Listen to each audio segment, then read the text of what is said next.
Welcome to the CISSP Cyber Training Podcast, where we provide you the training and tools you need to pass the CISSP exam the first time. Hi, my name is Sean Gerber, and I'm your host for this action-packed, informative podcast. Join me each week as I provide the information you need to pass the CISSP exam and grow your cybersecurity knowledge. All right, let's get started. Hey, all, Sean Gerber with CISSP Cyber Training, and hope you all are having a beautifully blessed day today. Today is CISSP Question Thursday, and we're going to be getting into the CISSP questions associated with the podcast prior, which happened on Monday, which is over domain 8.2. So we're going to be getting into those questions related to that domain here in just a minute. But before we do, kind of wanted to show you or talk to you about an article that I saw, which I feel is really appropriate, especially as it relates to domain 8, and that is from InfoSecurity Magazine. So what they're saying is 61% of hackers use new exploit code within 48 hours of an attack.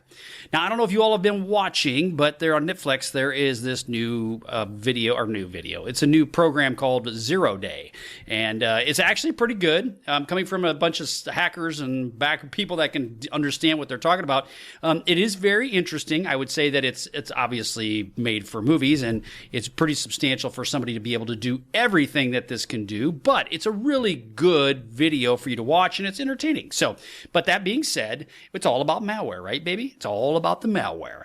Well, there's in this situation, in InfoSecurity, what they made this comment was 60% of hackers use new exploit code within 48 hours of the attack, which basically means of discovering a vulnerability that with about 61% of the hackers will start using the new exploit code.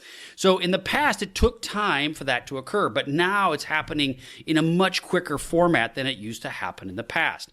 And they're saying now specifically ransomware is responsible for about 95% of all, air quotes, breaches and impacting more than 198 million U.S. folks. So that's a pretty big deal, especially when it comes down to the healthcare industries, which they were kind of talking about. And that's substantial, right? 95% of all the breaches in the healthcare industry impacting over 198 million U.S. patients. That's a lot of people. But the ultimate goal is that when something hits the streets, what do people do? They launch the attack. Now, they also make a comment in here, it's extremely difficult for small and medium businesses to defend themselves. And I am a total agreement on that one because obviously what I do with the cybersecurity consulting, I deal a lot with small and medium businesses and large ones as well. But the small and medium-sized businesses, they really will struggle just because of the fact they don't have the deep pockets to be able to buy the tools and the people they need to be successful. And so, therefore, they are a huge target. We've mentioned that time and again on CISSP Cyber Training. So, something to kind of consider as you're looking in this overall space. One thing they also mentioned was the AI-enabled and file-based attacks. You're probably going, some people are going, what is that? Well, they're basically using AI-driven tools to make the cyber attacks more accessible and more complex, and they're using business email compromise attacks that are using generative AI to help these guys and gals create very highly convincing phishing emails. And then in regards to that, they have malware-laced PDFs and so forth that are inside these emails. Now, I'll give you an example of how this can be very, very interesting, this world that we live in. So I live in Wichita, Kansas, and there is a local priest, the Catholic priest, who does exorcisms. Now, as you know, we are not talking about exorcisms in this podcast. We are talking about CISSP questions. That being said, one of the things that this priest is complaining about, and rightfully so, is the fact that folks have been, the Catholic and I might be talking out of turn, but the Catholic world, they will do exorcisms for free. They do that, right? That's what they do as part of their overall mantra. They don't charge people for it. However, what's been happening lately is somebody has been using this priest's voice image and through AI and has been swindling people out of money to do exorcisms because they're using the AI-driven voice capability, and it sounds just like this priest.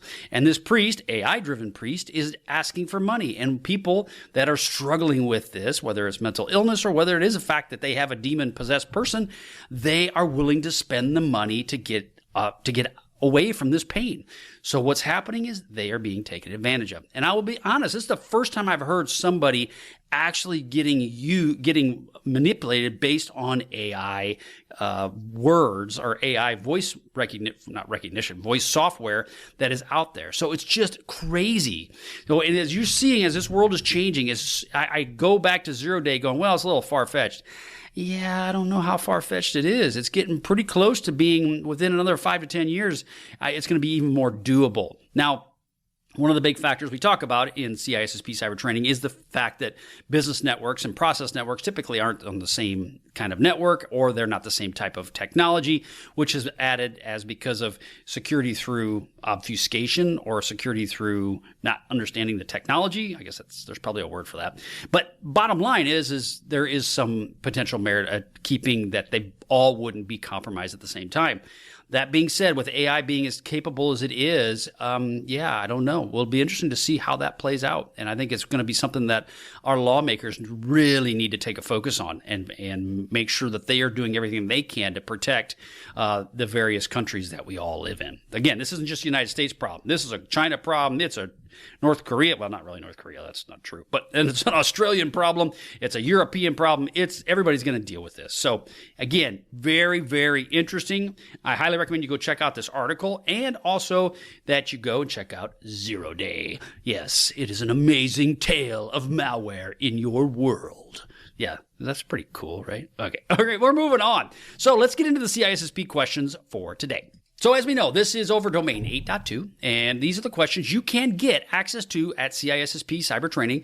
You go there, you pay for it, you can get access to all of my questions, every one of them. You can get them, not a problem, easy peasy, lemon squeezy. But you also can get them through just if you listen to the podcast and or you go to the website and gain access to what I have out there. So it's possible as well. But if you really want to get all of it, everything you need, you can go to CISSP Cyber Training. And in addition, if you want to sign up for my mentorship aspects, I am willing to sit down with you and we can chat and we can talk about what are your goals in cyber, how do you want to be a security professional, and basically help you with some of the CISSP aspects as well. So it's all there and available to you at CISSP Cyber Training. All right, enough of a plug.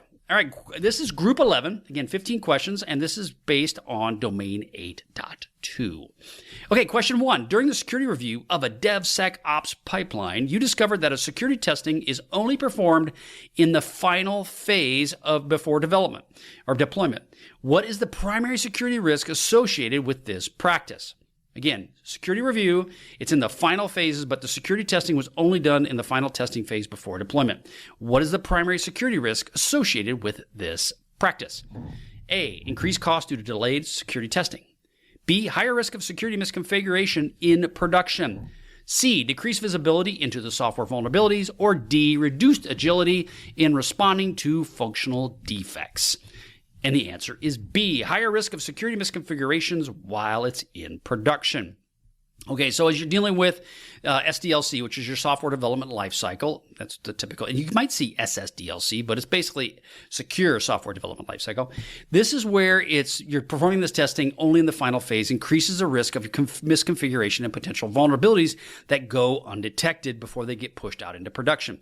So again, it's an important part. Now, by doing this, waiting to the end, there's some risks in that, right? You have to really have the ability to your folks to understand what's going on while you do it at the beginning, and it can delay the deployment if you're waiting to the end, and you find vulnerabilities. So this bottom line is it will add some level of misconfigurations, or it'll add delays because there's a higher risk of misconfigurations if you deploy that later on in the deployments process. Question 2, a software development team using an infrastructure as code, or IAC, approach to deploy cloud resources. What is the most effective security measure to prevent misconfigurations in this environment? Again, we're talking software development team, infrastructure as code, and what is the most effective security measure to prevent misconfigurations in this environment? A, manually security reviews of deployment scripts before executing. Encrypting all configuration files at rest. C is implementing automated security scanning tools for the IAC templates. Or D, restricting administrative access to the IAC deployment environment. So again, you're dealing with IAC, which is your infrastructure as code. What is the most effective security measure to prevent misconfigurations in this environment? And it would be C, implementing automated security scanning tools for the templates that are set out. So again, if you have these templates done and you do automated testing on them, you increase your ability for you to reduce the potential vulnerabilities that will get passed on to future templates or to future configurations. So again, have a template, scan it, makes you in a much better position. You then can push that on into production. Question 3, which of the following best describes the purpose of a secure software repository in a continuous integration, continuous deployment environment? So again, we're looking for a secure software repository in a CI/CD environment. A, to enforce software licensing compliance. B, to ensure that all code changes are peer-reviewed before deploying. C, to improve software build speed and efficiency. Or D, to prevent the introduction of unauthorized or vulnerable dependencies. So again, which of the following best describes the purpose of a secure software repository in a continuous integration, continuous deployment, CI/CD environment? And the answer is C, to prevent the introduction of unauthorized or vulnerable dependencies. As we all know, these libraries are tied to the various code repositories that you have. And so therefore, you want to make sure that if you have that already in place, you already have a secure software repository, it will help prevent the introduction of unauthorized or vulnerable dependencies. Question 4. What is the primary security risk of using third-party libraries in software development? Again, what is the primary security risk of using third-party libraries in software development? A, increased attack surface due to unverified code. B, licensing issues leading to potential legal consequences. C, difficulty in integrating with proprietary code bases. Or D, reducing code maintainability and scalability. So again, what is the primary security risk of using third-party libraries in software development? It is A, increased attack surface due to unverified code, right? So third-party libraries can contain vulnerabilities, backdoors, and potentially outdated software, or basically code. This does increase the risk of having any sort of supply chain attacks, as well as it causes a compliance concern. So you want to make sure that you have up-to-date libraries, and you also want to they come from a trusted resource. Question 5. A company is developing a web application using a microservices architecture. What is the most effective way to secure inter-service communications? Okay, so a company is developing a web app, they're using microservices, and what's the best way to secure inter-service communications? A, use API keys for authentication. C, implement TLS encryption for all communications between services. C, place all microservices in a single trusted network. Or D, use static IP filtering to restrict service-to-service communications. Okay, so all of those are very good, right? Not all of them, but most of them are all good, right? So what is the most effective way to secure it, though? And that would be to implement TLS encryption for all communications between services. So again, if you have the at least at a minimum, you have the data between those locations is encrypted. And so therefore, over those different networks, you're avoiding the ability for them to be intercepted. Question 6. What is the primary security risk of implementing feature flags in software applications? What is the primary security risk of implementing feature flags in software applications?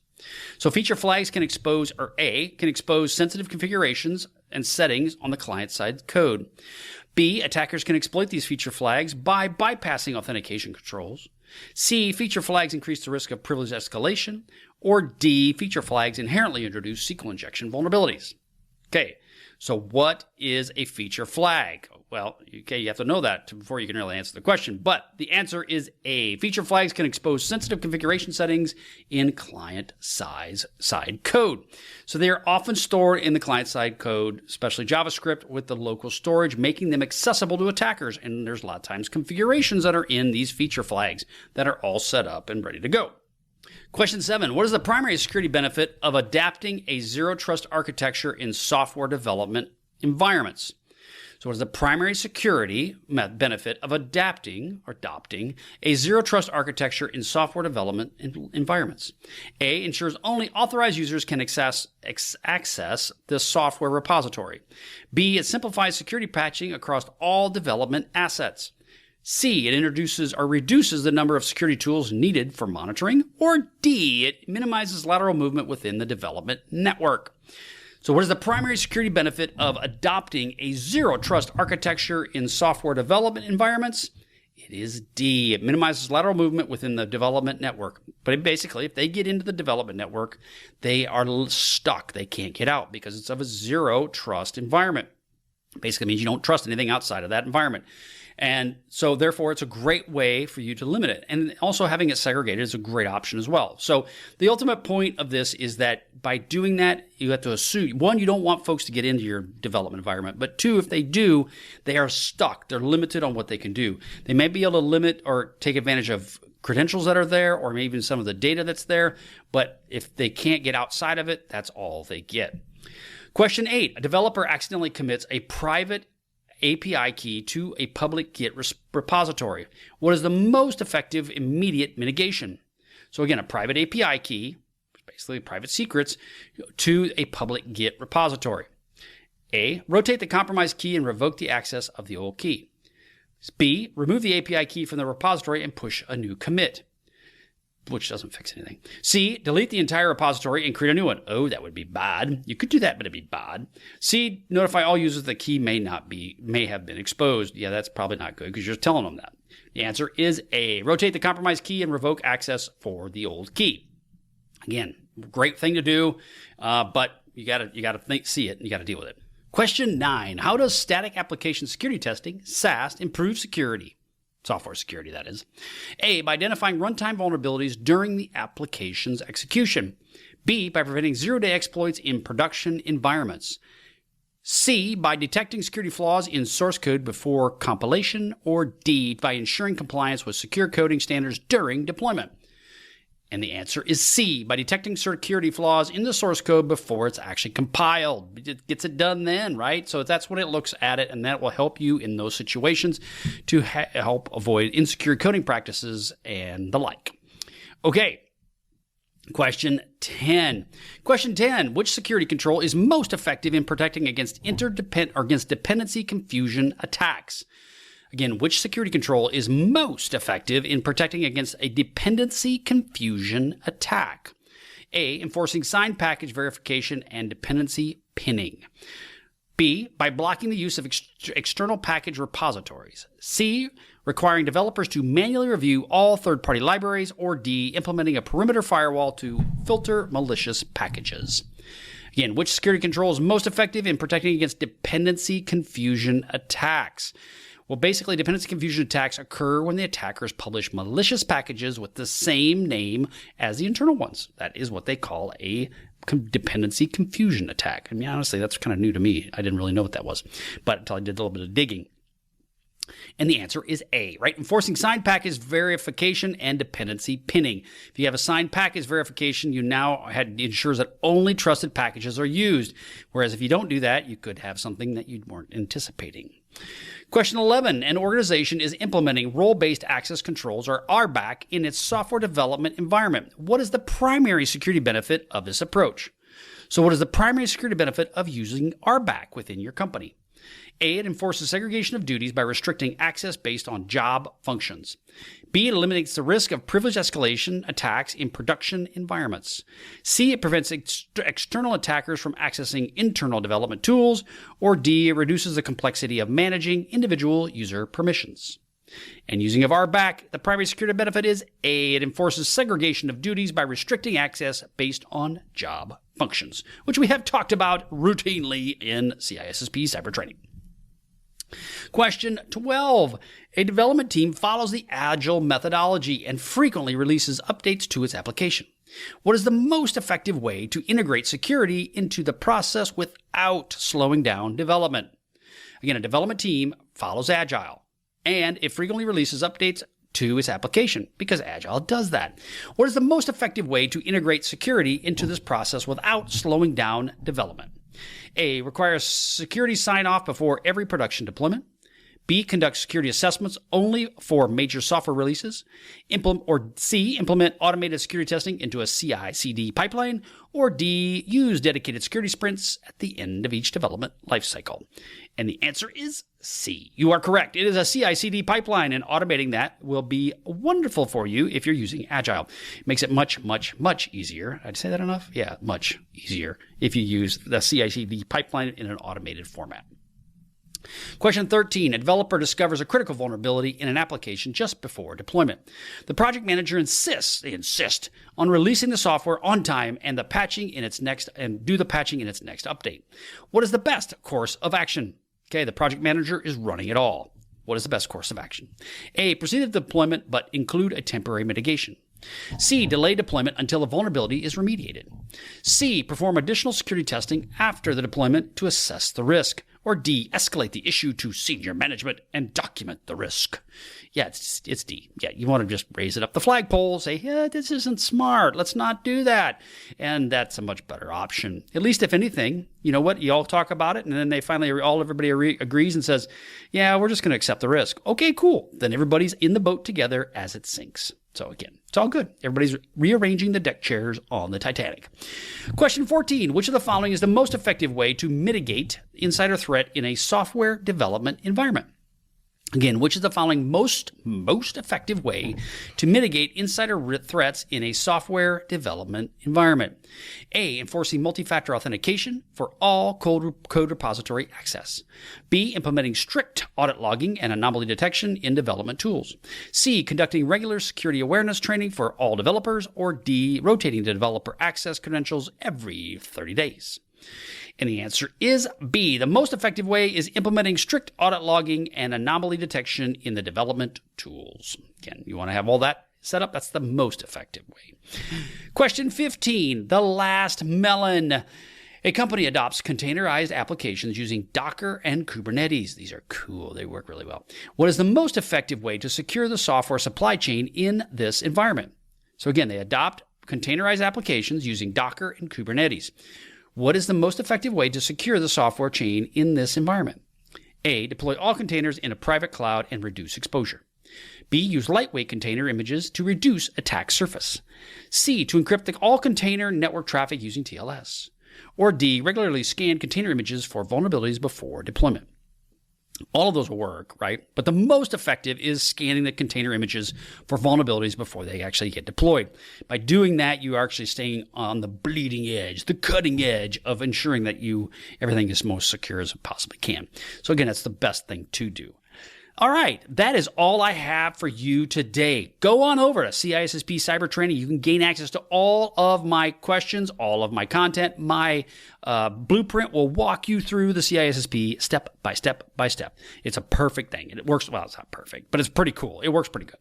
And so that is the blueprint that is there for you to follow to help you get through the CISSP exam, help you get through the test, or studying for it, and then be ready and prepared for the test and the exam itself. Also, you can get access to my mentorship program, and I have mentorship that's available to you. If you sign up for it, you can gain access directly to me, and I will set up times and we'll chat. We'll do chitty chats, and we'll talk through your CISSP, your career, or whatever else you wish to chat about.